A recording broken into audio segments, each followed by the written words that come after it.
കരയില്ലട്ടാ. ഇതൊക്കെ ഞാൻ കാര്യം പറയട്ടെ.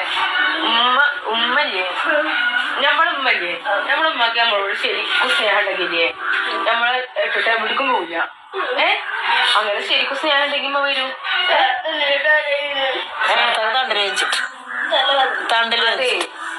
അപ്പൊ നമുക്ക് ഉമ്മാക്ക് നമ്മളോട് സ്നേഹം ഉണ്ടായില്ലേ നോക്കാം. എത്ര ദിവസം വെച്ച് ടൂറ് പോയിട്ട് നിൽക്കും, നമ്മുടെ അടുത്ത് വരുമോ നോക്കുക. വീഡിയോ കോൾ ചെയ്താലേ എന്താ പ്രശ്നം എന്നറിയോ? വീഡിയോ കോൾ ചെയ്യുമ്പോഴേ ഉമ്മച്ചിക്ക് നമ്മളോട് സ്നേഹം ഉണ്ടെന്ന് പറയാൻ പറ്റില്ലല്ലോ.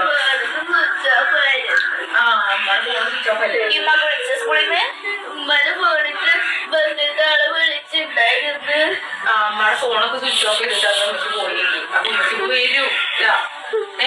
ഈ സങ്കടപ്പെടുന്നേ എന്ത് ചെയ്യാൻ? പൊന്നുമോളുടെ കരച്ചിൽ കേൾക്കുമ്പോൾ വല്ലാത്ത സങ്കടം തോന്നുകയാണ്. 3 പെണ്ണ് മക്കളെയാണ് വലിച്ചെറിഞ്ഞുകൊണ്ട് ഇന്നലെ കണ്ടവന്റെ കൂടെ വിളിച്ചോടുന്നത്.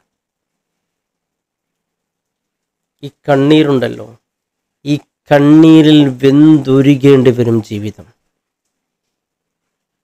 ഈ പെൺകുട്ടിയുടെ വീഡിയോ സോഷ്യൽ മീഡിയയിൽ കണ്ടപ്പോൾ അതിൻ്റെ താഴെ ഉണ്ടായ കമൻറ്റുകൾ നോക്കുമ്പോൾ വല്ലാത്ത സങ്കടമായത്.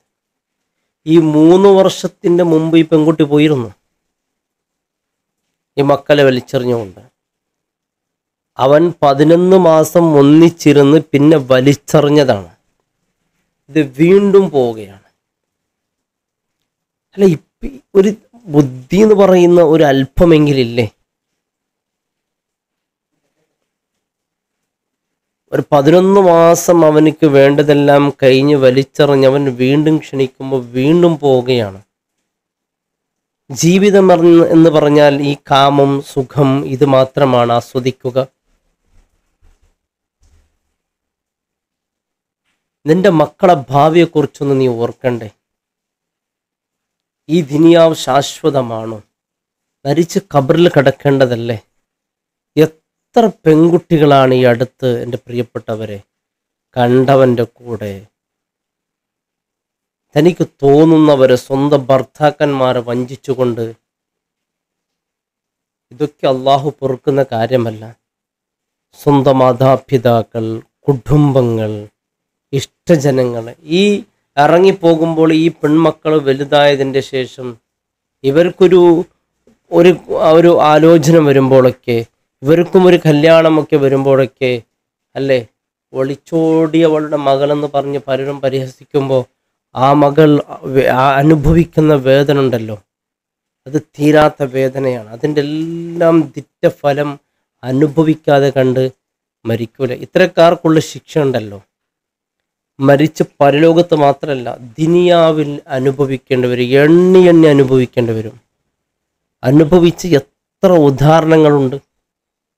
എത്ര ആളുകളാണ് സ്വന്തം ഉമ്മയും ഉപ്പയെയും എല്ലാം വലിച്ചെറിഞ്ഞു പോയവർ അവസാനം ഏതെങ്കിലും ഒരു റെയിൽ ട്രാക്കിലോ അല്ലെങ്കിൽ ഏതെങ്കിലും ഒരു സ്ഥലത്ത് ചീഞ്ഞ് പുഴുക്കളായപ്പോൾ ആ മയ്യത്തിനൊന്ന് കാണാൻ പോലും മക്കൾ പോയില്ലല്ലോ. എൻ്റെ പ്രിയപ്പെട്ട വാപ്പാനെ വഞ്ചിച്ച ഉമ്മ, ആ ഉമ്മാനെ എനിക്ക് കാണണ്ടെന്നാ പറഞ്ഞത് ആ മക്കളെ. അതിലൊരു സഹോദരി പറയുന്നുണ്ട്, മോളോട് ഉമ്മാക്ക് സ്നേഹമുണ്ടെങ്കിൽ ഉമ്മ തീർച്ചയായിട്ടും തിരിച്ചു വരും.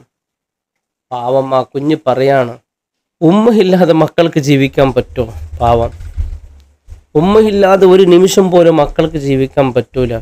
വീട്ടിൽ വന്നാൽ അവർ ആദ്യം വീട്ടിലേക്ക് കയറുന്നതിൻ്റെ മുമ്പ് തന്നെ ദൂരേന്ന് വിളിച്ചുകൊണ്ട് വരികയാണ്, ഉമ്മ ഉമ്മ എന്ന് പറഞ്ഞുകൊണ്ട്. ആ ഉമ്മയില്ലാത്ത വീട്ടിലേക്ക് എങ്ങനെയാണ് പൊന്നുമക്കൾ കയറാൻ സാധിക്കുമോ?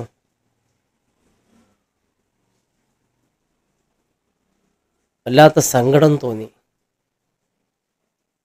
എത്ര സംഭവങ്ങൾ ആവർത്തിച്ചു കൊണ്ടിരിക്കുന്നത്.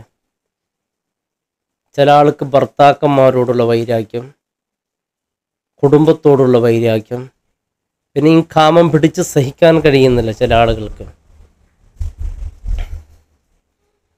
അള്ളാഹു തന്ന ആരോഗ്യം, അള്ളാഹു തന്ന അനുഗ്രഹീതമായ പൊന്നുമക്കൾ, ഇതൊക്കെ വലിയ മക്കളില്ലാത്തവർ എത്ര ഉണ്ടെന്നറിയോ? എന്നിട്ട് അള്ളാഹു നിനക്ക് 3 പെണ്ണുമക്കളാവട്ടെ തന്നില്ലേ? അത് വലിയൊരു അനുഗ്രഹമല്ലേ? അതിനെ സ്വീകരിച്ചുകൊണ്ട് ഏറ്റെടുത്തുകൊണ്ട് നല്ലൊരു ജീവിതം നയിച്ചാൽ അള്ളാഹു ഈ ഒരു ലോകത്ത് നിനക്ക് നൽകുന്ന അനുഗ്രഹം ചെറുതാണോ? ഇവരൊക്കെ ശിക്ഷ എങ്ങനെ അനുഭവിക്കുന്നറിയോ? കാരണം ഇത് അക്രമമാണ്. അക്രമത്തിൻ്റെ ശിക്ഷ ദുനിയാവിൽ വെച്ച് തന്നെ അനുഭവിക്കേണ്ടി വരും. അത് പരലോകത്തൊക്കൊന്നും നെട്ടിവെക്കാനില്ല.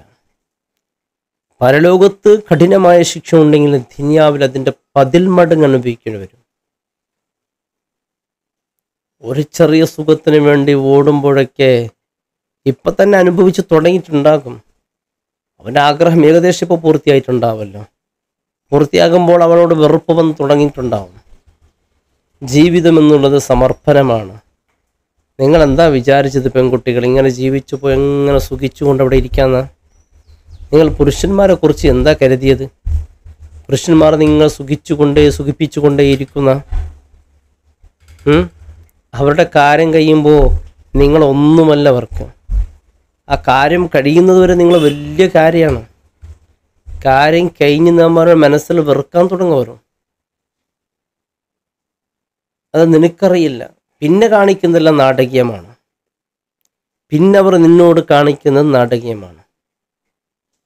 ആത്മാർത്ഥ സ്നേഹിക്കുന്നവർ അള്ളാഹുവിന് വേണ്ടി നിന്നെ സ്നേഹിക്കും. കാരണം നിന്നെ സ്നേഹിച്ചാൽ എനിക്ക് ഒരുപാട് പ്രതിഫലമുണ്ട്. അയ്യൂബ് നബിയുടെ കൂലിയുണ്ട്. നാളെ സ്വർഗത്ത് നിന്നെ കൂടെ എനിക്ക് സന്തോഷത്തിൽ കഴിയാം എന്ന നല്ല ആത്മാർത്ഥ ചിന്ത ഉള്ളവർ മാത്രമേ ഈ കൊണ്ടുപോകുന്നവനാണെങ്കിൽ ഒരു ഉളുപ്പ് വേണ്ടേ? സ്വന്തം നൊന്ത് പ്രസവിച്ച മക്കളെപ്പോലെ കണ്ണീരിലാക്കി വന്ന ഇവള് നിന്നെ അതിനേക്കാളപ്പുറം വലിച്ചെറിയും. നീ അവൾക്ക് പുല്ലാണ്. നീ അവൾക്ക് പ്രശ്നമല്ല. അവൾക്ക് മക്കളെ പ്രശ്നമല്ല. അവളുടെ സ്വന്തം ഉമ്മ, വാപ്പ, കുടുംബം ഒന്നും അവർക്കല്ല. അവളുടെ ഹൃദയം കസ്വത്തുൽ കൽബാണ്. കടുത്ത ഹൃദയമാണ്. പാരക്കല്ല് പോലെ കരുണയില്ലാത്ത ഹൃദയം. ആ ഹൃദയത്തിൽ എന്തും ചെയ്യും. ഇപ്പോൾ കാണുന്നുണ്ടല്ലോ പല വാർത്തകൾ. ഭർത്താവിനെ കൊന്നു, കാമുകരെ കൂടിന്ന്. ദേഷ്യം വന്നാൽ നിന്നെയും കൊന്നുകളയും. ഈ കൊണ്ടുപോകുന്നവരാകട്ടെ അവർക്കാണെങ്കിൽ ഒരു അലിവ് തോന്നണ്ടേ? നിന്റെ പിഞ്ചു മക്കളെയാണ് നീ ഉപേക്ഷിച്ച് വരുന്നത്. ആ മക്കളെ കരച്ചിൽ കേൾക്കുമ്പോൾ ഒരു കരുണ എങ്ങനെ തോന്നാതിരിക്കും? സുബ്ഹാനല്ലാഹ്. കൂടുതൽ ഈ ഒളിച്ചോട്ട് നടക്കുന്നത് മുസ്ലിം സമുദായത്തിൽ നിന്നാണ്. ഇതിന് പ്രധാനപ്പെട്ട ചില കാരണങ്ങളുണ്ട്. ഭർത്താക്കന്മാരുടെ സ്നേഹം കൃത്യമായി കിട്ടുന്നില്ല. അതും ശ്രദ്ധിക്കേണ്ടതാണ്. അവർ ഏറ്റവും കൂടുതൽ ദാമ്പത്യ ജീവിതം ആസ്വദിക്കുന്നത് തുടങ്ങുമ്പോഴേക്കും ഭർത്താവിൻ്റെ വിരമം. ഇന്നലെ ഒരു സഹോദരി വിളിച്ചിരുന്നു. അങ്ങോട്ട് താല്പര്യം കാണിക്കേണ്ട ഒരവസ്ഥയാണ്, ഇങ്ങോട്ടൊരു താല്പര്യവുമില്ല. അങ്ങോട്ട് താല്പര്യം. ഇത് എത്ര പ്രാവശ്യം മുന്നോട്ട് പോകുന്ന ചോദിക്കുന്നത്. ഒരു സ്നേഹവുമില്ല. നാം അങ്ങോട്ട് പല വിധത്തിൽ ആഗ്രഹിപ്പിക്കേണ്ടി വരുന്നുണ്ടെന്ന്. നിന്റെ ഉത്തരവാദിത്വം, കുടുംബത്തോടുള്ള ഉത്തരവാദിത്വം അത് കൃത്യമായി നിർവഹിക്കണം. സ്വർഗം കിട്ടണമെങ്കിൽ 5 സർട്ടിഫിക്കറ്റ് അത്യാവശ്യമാണ്, നിർബന്ധമായിരിക്കണം. നിങ്ങൾ പാസ്പോർട്ടൊക്കെ ഉണ്ടാക്കണമെങ്കിൽ അതിനേക്കുള്ള പരിശോധന പോലെ പല വിധത്തിലുള്ള പരിശോധന ഉണ്ട്. ആദ്യം മാതാപിതാക്കളെ പൊരുത്തം അത് പ്രധാനപ്പെട്ടതാണ്. നിന്റെ ഭാര്യ നിന്നെക്കുറിച്ച് നല്ലത് പറയുക തന്നെ വേണം. അവൾ പറയണം ഇവർ നല്ലൊരു മനുഷ്യനാണ് എന്ന് പറയണം. എന്നാലല്ലാതെ നിനക്ക് രക്ഷപ്പെടാൻ സാധ്യമേ അല്ല. ഭാര്യ നിന്നെ അംഗീകരിക്കുക എന്നുള്ളത് ഏറ്റവും പ്രധാനപ്പെട്ടതാണ്. ഭാര്യയെ സന്തോഷത്തിന് പരിഗണന നൽകണം. അവളുടെ ഇഷ്ടത്തിന് പരിഗണന നൽകണം. അവഗണിക്കുമ്പോൾ ഇത്തരത്തിലുള്ള അവസ്ഥകൾ നടക്കുന്നുണ്ട്. എന്നാലും സങ്കടം, ഈ മക്കളെ ഇങ്ങനെ വലിച്ചെറിഞ്ഞു പോകുന്ന സങ്കടമാണ്.